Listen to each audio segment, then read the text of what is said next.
we have with us Keki, Daruwalla, Githa, Hariharan, Datta, Damodar, Naik in conversation with Janhavi, Acharekar. Please take your seats.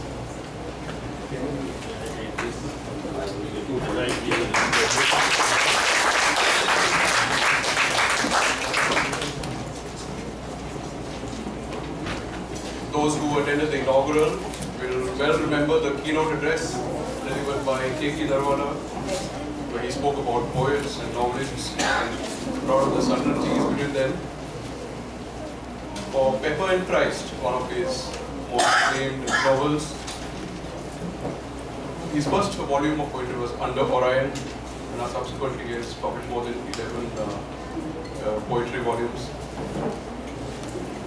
He has also published children's books, a novella, and he is well known for the dissent in the very vehement protest against ongoings in our country recently.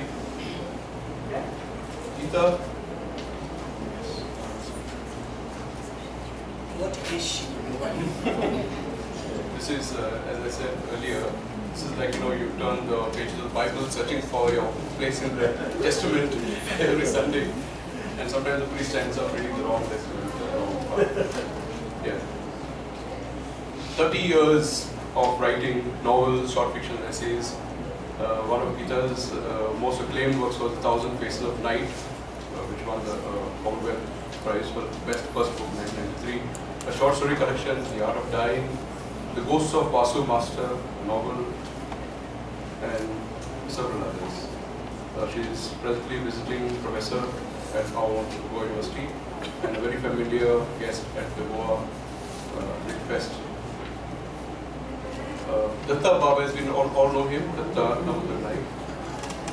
He has won the Sahitya Akademi Award for his Zai Kaizui short essays.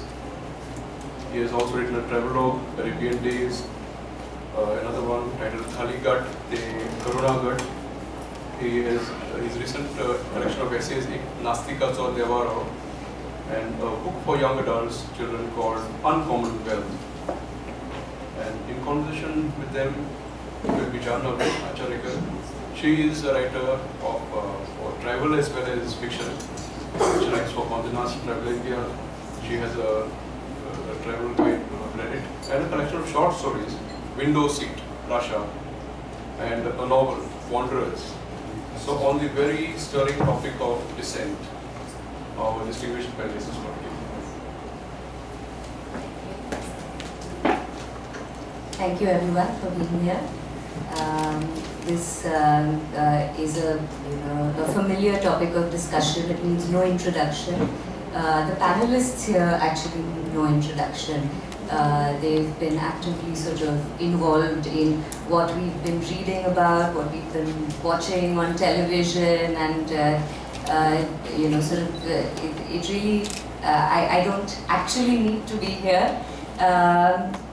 We have here Githa Hariharan, who has been a leading voice in the protest against the core reason of it all, the silencing of the writers, of the writer Perumal Murugan, the killing of rationalist Govind Pansare, scholar M.M. Kalburgi, and she's also the founder, one of the founders of the Indian Cultural Forum. Both Keki Daruwalla and Datta Damodar Naik are Sahitya Academy Award winners. Keki wrote a letter to the Academy and returned the award. Datta Damodar Naik was part of a group of 14 Goan writers who got together and decided to protest and ask the Academy to take a stand. So it's a very important mix of writers here on this panel. As a nation, we've always been easily offended. We are no strangers to dissent. But this time it was different. There was a tipping point. It was the writers were joined by artists, by filmmakers, by theatre artists, historians, and most importantly, by the scientists as well. So it was on a scale that, it was unprecedented in that sense. Just before the discussion in the afternoon, Keki was telling me that it's not easy for a writer to return an award because you work as a writer, you work in isolation, and it's the only real validation that you have for your work, which I thought was, it is a very, very important and poignant point. The core reason of this, this whole issue, the silencing of the writers, has spiraled into various directions, unfortunately, and critics have reduced a very serious issue in a very complex nation into the very simplistic, if I may call it, very black and white tolerance, intolerance issue, which is why the word that we're using here is dissent. So to use Githa's words, in fact, the panel here is going to enlarge the frame, and she has here a letter which she would like to read. She will now, in the spirit of freedom of expression, I'm going to allow the writers to express themselves freely over here without a moderator sort of, jumping in all the time. So Githa will lead this discussion. She will begin with the letter, lead the discussion, and like you, I look forward to it. Thank you so much. I want, if I may stand just for this. I will sit when I'm a writer, and I'm going to stand when I take on the mantle of not just a writer, not just a mother, but an Indian citizen. And an open letter to all citizens of conscience in Goa. We have spent 3 days or more in Goa now, discussing ideas and celebrating books, readers and writers. This discussion and celebration would be incomplete if we do not speak as readers, writers and citizens of conscience of a powerful moment in our lives as Indians. In recent months, a wide range of people, writers, academics, scholars, artists, filmmakers, scientists, students, and members of civil society, have raised their voices to insist on the diversity of this place we call India, this place we call home. Many have spoken up about old, persisting fault lines such as caste, earlier atrocities, and what it should have taught us. But all have spoken about the new threats to our diversity, attacks on the ways in which we eat, dress, speak, write, paint, love, think. We writers and citizens living in other states salute our friends in Goa who have, in one way or the other, dissented, whether it be against suppressing cultural diversity, whether it be resisting the destruction of the natural resources of this beautiful state, or whether it be through forming a strong opposition to land sharks and real estate developers. Carmona citizens, I salute you. A rich cultural life is not possible if we do not come together and reaffirm our commitment, not only to Indian cultural diversity, but to the free and open discussion and debate essential to any functioning democracy. We give notice here today to those who would have us keep quiet or have us censor our constitutional right to dissent and debate. As long as we can speak, as long as we do not violate the legal definition of hate speech, we will raise our voices, both singly and together, and in every possible form and forum. The classroom, the book, the film, the painting, the court, and the streets. Thank you.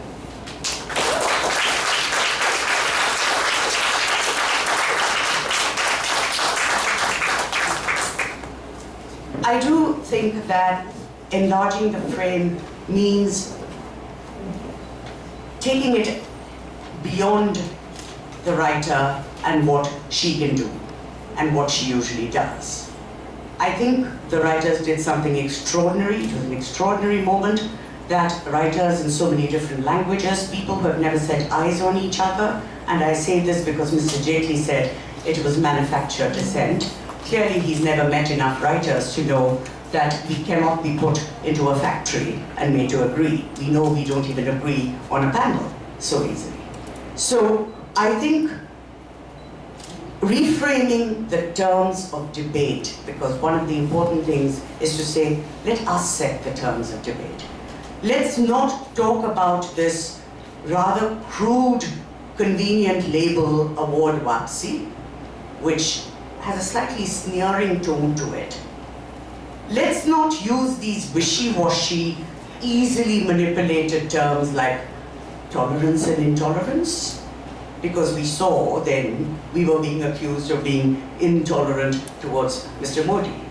You know, if I choose to be a vegetarian, I'm going to be intolerant towards non-vegetarians. If I choose to eat beef, I'm going to be intolerant towards vegetarians, so on and so forth. Nonsense. Let's talk about the 3 Ds instead in our debate. Diversity, democracy, and dissent. And if I may, I'd like to begin with 2 premises, which I think we will all agree on. One is that writers, artists, teachers, students, scientists have always dissented. They have always disagreed, they have speculated, otherwise we would still believe the earth is flat. That is part of their job, through their work, sometimes in public fora. The other premise, citizens in a democracy have the right to question, to criticize. That is their job, being part of a democracy. With those 2 premises, let's fast forward to 2015. I'm not going to do what the other side does, which is ask somebody 25 years old who's returning her award, what were you doing when during the emergency? Not strong on math, some of our friends. So if we fast forward to 2015, it's not as if we have not seen bad times before. The youngest school child will tell us, whether it is emergency, caste atrocities, again and again, the anti-Sikh riots, the Hindu Pandits being forced to leave the Kashmir Valley. Let's remember Mr. Jagmohan there. The killings that Janhavi has referred to. The excuse that a lot of this happened in states ruled by non-BJP governments. They've always been protests. Through work, they've always been protests. And I often say, if you don't want to go to your history textbooks, do consult Uncle Google, and you will find out what writers have done at those points. But why are we now at this powerful moment, this unique moment in our cultural lives, when people of different regions, persuasions, languages, castes, communities, believers, atheists, are all suddenly in different ways saying something is wrong. Something is wrong with the diversity, which is not just our best resource, but which is essential to the continuity of the great Indian experiment. Why have they the sudden feeling that our democracy, which means we have the right to dissent, is threatened? I'm not going to give answers. I think our fellow writers here will. But I suspect it's no longer just state bans. If you attend some of the PEN meetings, you're a little taken aback because in other parts of the world, they're fighting against state bans. It's not that we haven't had state bans. But we also have had the state looking the other way when there is mob censorship, as we had with earlier governments. It's governments looking the other way when there's hate speech. I don't even want to mention some of those examples here and sully our ears again. Suddenly, there is a fear. For the young ones here, let me quickly say, during the emergency, there was no democracy. You would be arrested if you said something. But this is something more insidious. It is the fear in all of us that somebody can look in your fridge and see what you're eating. Somebody can say, well, I'm not surprised you got raped because look at what you're wearing. Or you live in this part of town, what were you doing there? It's how we live. Eat, dress, travel, love, think, as I said. I want to end with a couple of points. I remember a very loud, I've learned recently to be very loud myself in response, a very loud and vocal RSS man on one of those television programs where some of us were, and his recurrent line was, watch, all this will stop once the Bihar elections are over. This is just for the Bihar elections. When the Bihar elections are over, they were rather splendid, and it is not yet over. We're not yet silent. Because even after the Bihar elections, please, let's remember, Perumal Murugan, who actually said, the writer is dead, the writer Perumal Murugan is dead, the worst possible thing for a writer to say, could not come to Delhi a week back to accept an award. He said in a rather writerly fashion, I'm dead as a writer, I will send my shadow, which is the publisher.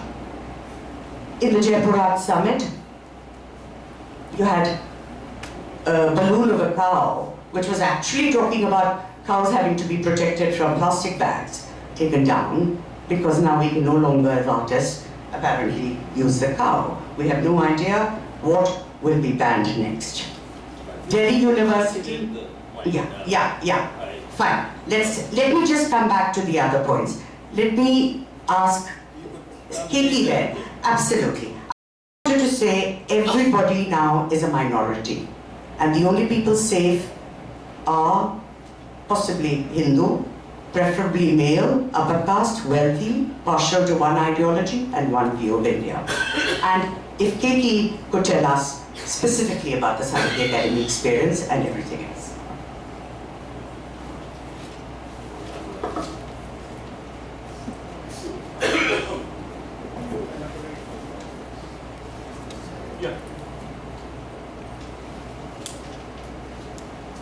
See, this didn't come, the whole, I wouldn't call it a movement, but the protest didn't start just because of one incident or two incidents or three.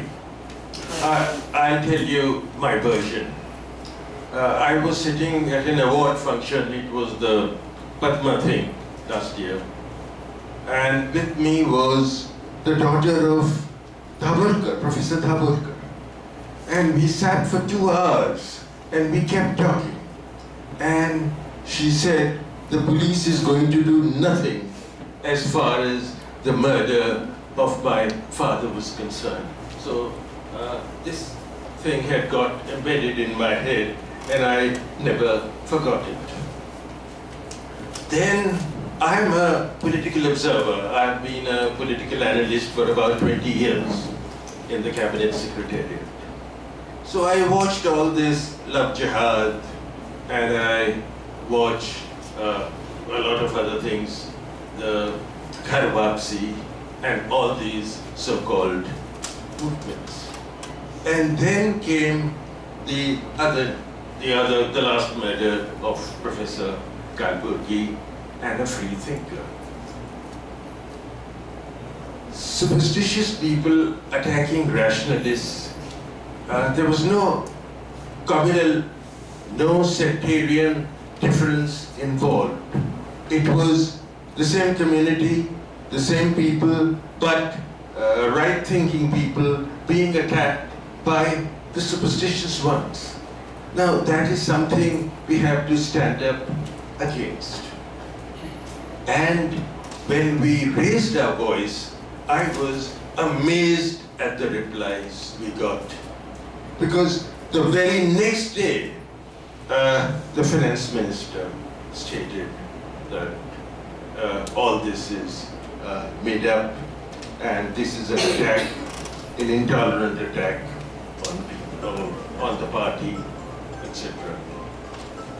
Many of us were not concerned with the party.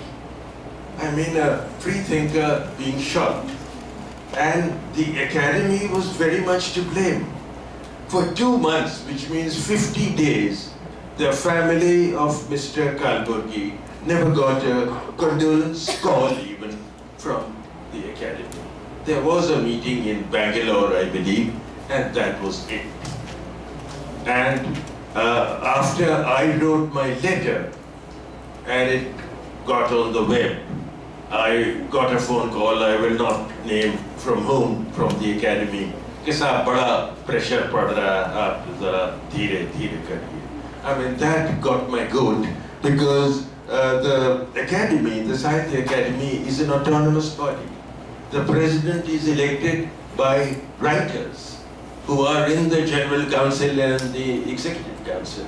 So it was incumbent on the academy to raise their voices. Dissent is I mean, without dissent, you can have no federalism and you can have no democracy. They are essential.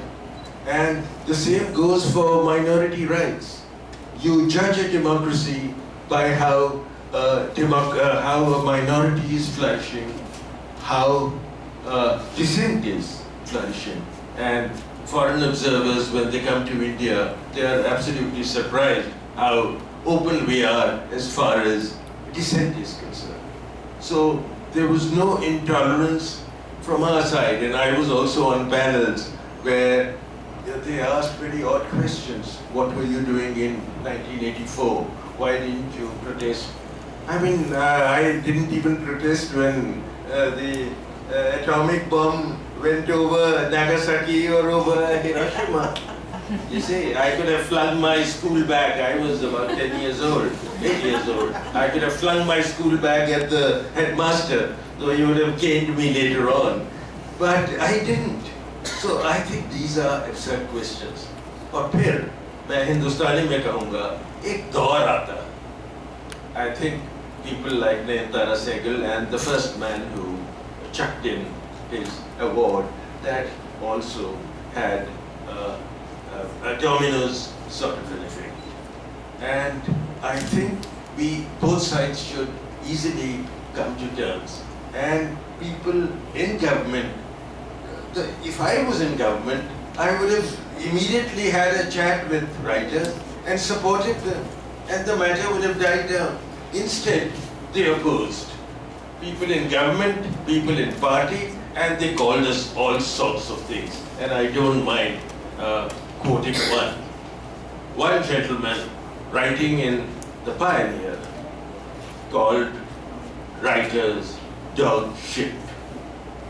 That was, and a procession was taken out by Mr. Anupam Kher, where there was a placard which said, "In Sahityakaron ko, jute maro saalon ko." Let's be plain. I mean, this is the kind of level to which the debate went. Thank you. Yeah, you'd like to...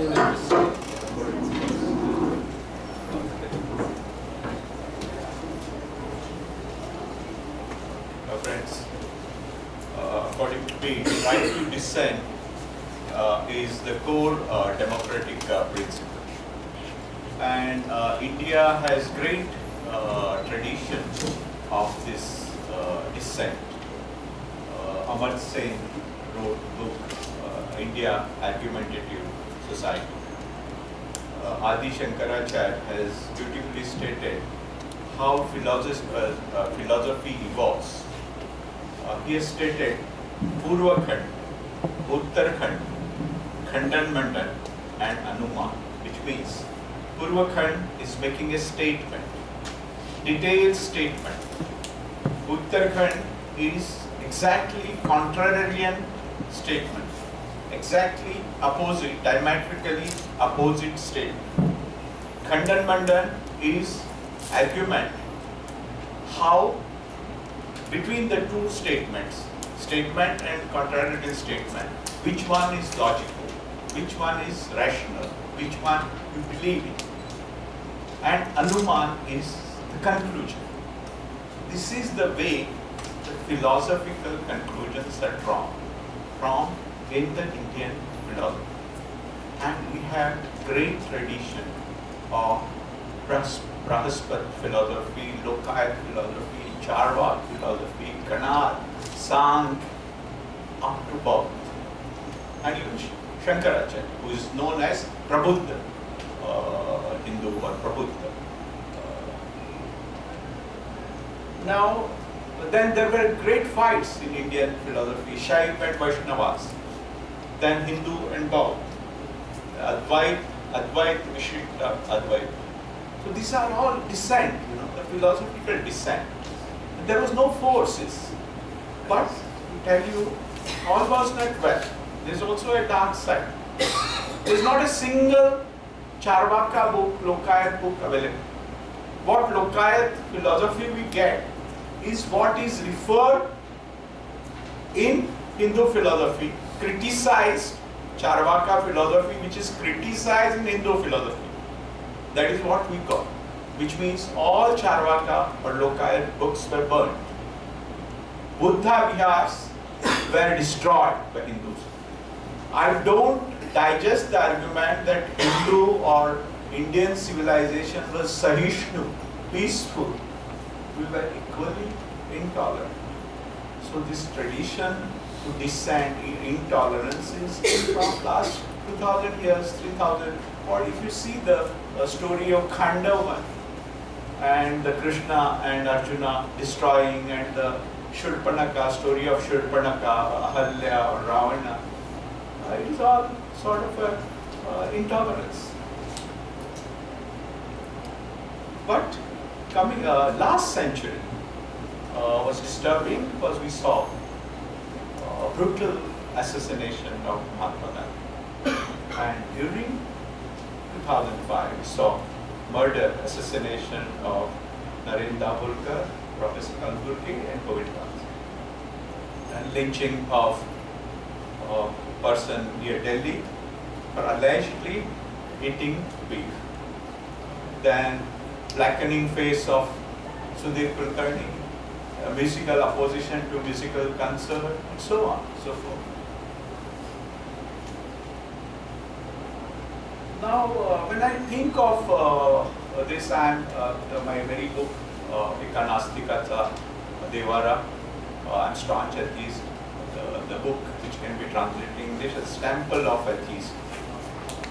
So, we are very vocal, vociferous, while criticizing casteism, superstition in Hindu religion. But we are shy. Let me be very frank.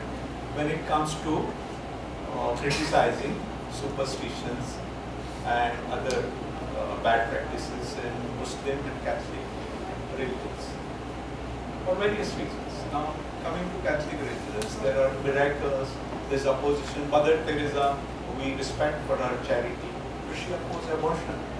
In America, I was there, such a progressive country, but they oppose stem cell. Now, I read a beautiful, I'm a student of mathematics. I read a beautiful book called Zero, Concept, Biography of a Dangerous Theory. When zero was invented, it was opposed tooth and nail by Catholics, Pope, and because they could not digest. So look at that. Shariat law, when Rajiv Gandhi brought in that audience again, we didn't, oppose them. Even looking aside keeping aside the politics, when Sonia Gandhi, when Sushma Swaraj opposed Sonia Gandhi, or Sonia Gandhi was opposed because she is Italian born, look at the social undercurrent of this. Sonia Gandhi is Italian born. Gandhari was Gandhar born. She married Kauravas. Moment a daughter-in-law is married in a particular family, she is a part and parcel of a family. because Sonia Gandhi is married in an Indian family, she has all the right to become Prime Minister of India. No women's organization criticized on this count. Everybody was silent. Forget the politics of it. We're not concerned about Congress or BJP. I think all women's organizations should have criticized. No. Daughter-in-law of any country have all the rights. The moment she marries, whether it's Gandhari or Panchali or Italian Sonia Gandhi. So Shariat and Shaban, we were not. So many times there were lapses. Bishops' conference, some news Bishops' conference was there, and there is a very serious they took a decision. The divorcee women, single women or parent cannot adopt. What a serious decision. Nobody has criticized this of Catholic Bishops' conference. Nobody has. Secular-minded, progressive-minded people have not criticized this. Sometimes we have, in Goa we do not criticize because for us social harmony between Hindus and Catholics is important. Sometimes it's high time. We also criticize this malpractices other religions. Now one dissent, and then I conclude my one dissent I would like you as an author, serious author, this one dissent we should make. I think that dissent is very, when Arundhati was saying about the process of fermentation as spoiled, one dissent according to me, according as an author, is very important. This dissent in my heart. I disagree with myself. My views 10 years back, I disagree with my views. I criticize whatever I believe in few years back. That is very important. If you continue to believe what you believe in, then you are not an intellectual. And the other day I was called to speak on difficult dialogue. When you express as an intellectual writer, we need to have a greater philosophical, intellectual maturity. We become aggressive, vociferous in such a way, we win all those who believe in our argument. I don't think we are doing our job correctly, because all of you are in our camp and I win you. We have to have maturity to win those who don't believe, not in our camp. So that is a greater philosophical, intellectual maturity which Maharishi Vyas has. He doesn't picture Duryodhan in a bad way. Duryodhan is equally good in 12 years or 13 years which he ruled. His rule is not bad. His rule is equally good. Duryodhan was not bad ruler. Ravan was not bad ruler. So this maturity is equally. He was not Khalanayak. He was Nayak. And Krishna was not a Krishna. There are many misdeeds by Krishna. So all that intellectual maturity, if we have, our dissent will be digested by people. Sometimes we fail how expressing our dissent at maturity vision. With this concluding. Thanks. Yeah, I was just about to say that, I don't know how we're doing for time, but it would be nice to, one, we all know what the issue is, we all know what the problems are, and these were all extremely valid points. It would be, but it's an issue that requires, debate and dialogue. That was the reason for the silent protest. And if this is open to the writers, this is open to the audience, what do you see as a solution, way forward?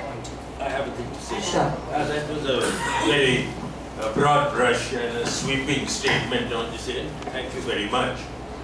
I want to say two things about this particular movement. I wish to localize it. Two things happened along with it. One was Dadri, where you had somebody killed for eating beef. and various statements around it, which I will not repeat. Most of you remember all that was said by Daruwalla. Number two, this little movement sparked off resistance and dissent from all walks of intellectual life, from historians, from artists, from scientists. Everyone spoke up, many of them returned whatever they had. So it was the intellect, if we may use the word, the intellectual community telling the powers that be what they actually wanted.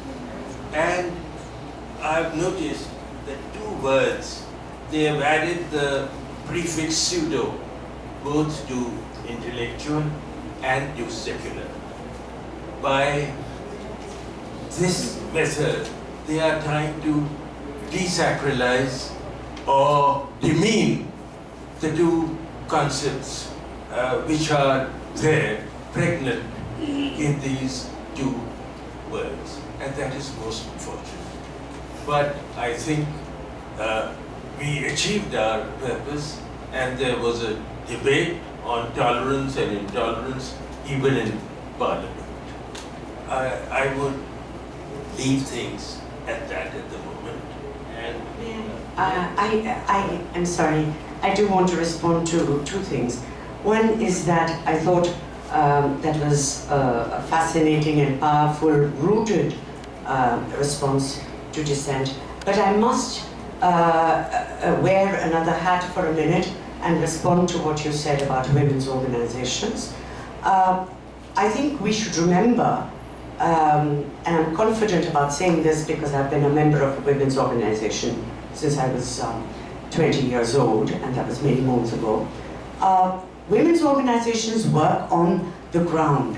So to think that only the protests on the street when the Shahbano case happened, which indeed there were, or any other such critical points, we have to remember that on a day-to-day basis, there are women's organizations working in Muslim areas, not so much Christian areas perhaps, but Muslim areas, and helping them. I have met them myself.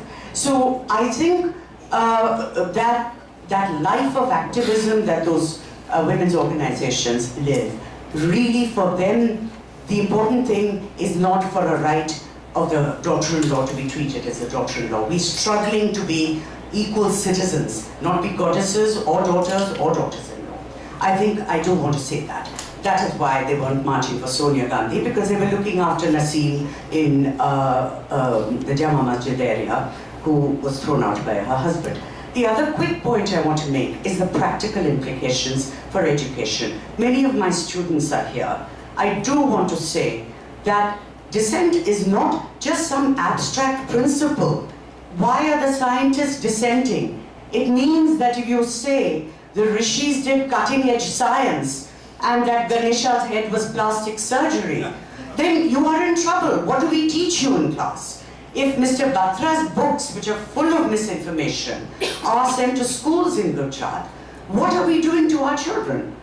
We get letters in the Indian Writers Forum from students all over the country, whether they're Hindus or Muslims. They are reacting to this. If you want to be a student of science and India is talking about being a global leader, is this the science we're going to do? Is this the history we're going to do? If you're in Rajasthan, you cannot have Ismat Chugta as a textbook. Is that the literature you're going to do? So I want to also remind you that without education, without that field, where are we? Where are you as readers and writers? Okay, I think that is wonderful. I think we have 5 minutes for questions. Do we? Yeah. Two quick questions. So if you could just keep it sort of, crisp.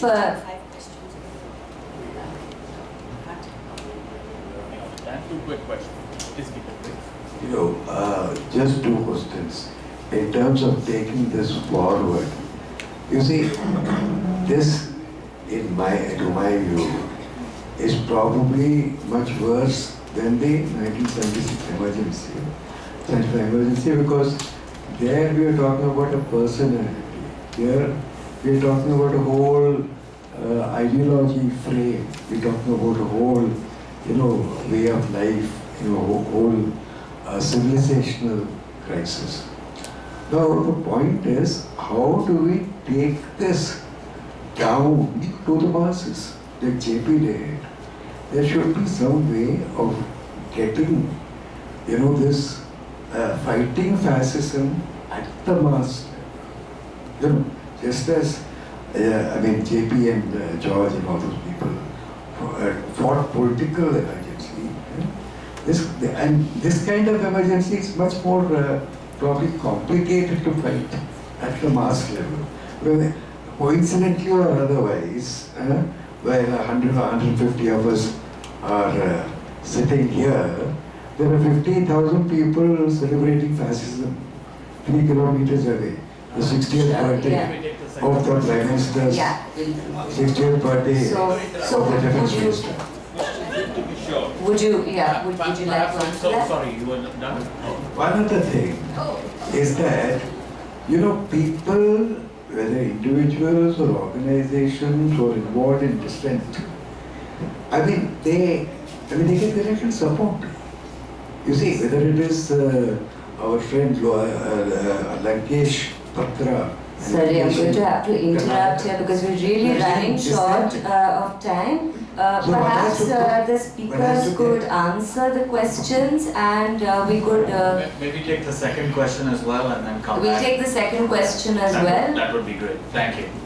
Good evening, sirs, madams. I'm John James Samuel, doing my third year of law. And I say this as someone who is not Catholic. As far as I know, Mother Teresa never actually physically, violently opposed someone who ever wanted an abortion. And I say this going to more to the Western sphere today. Today you have a situation where someone who supports abortion is immediately, they try to shut down the person by saying, you don't believe in women's rights. Now, is shutting off a dissenting voice, isn't that curtailing her freedom of expression as well?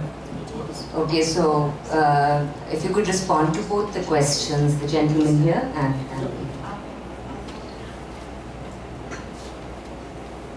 No, according to me, see, it's a choice of parents. Abortion, whether to it's a choice of parent. You can't force. That is mine. It's a democracy. It's a freedom of choice. That's it. May I add to that abortion should be the right of the woman because it is her body. There is such a thing as reproductive rights, and as long as there is guidance about medical safety and at which point you conduct the termination of pregnancy, because you have terrible stories about even raped women who are forced to bear their children. There is absolutely no question that a woman's body is hers, and if she wants to terminate a pregnancy, it should be her choice.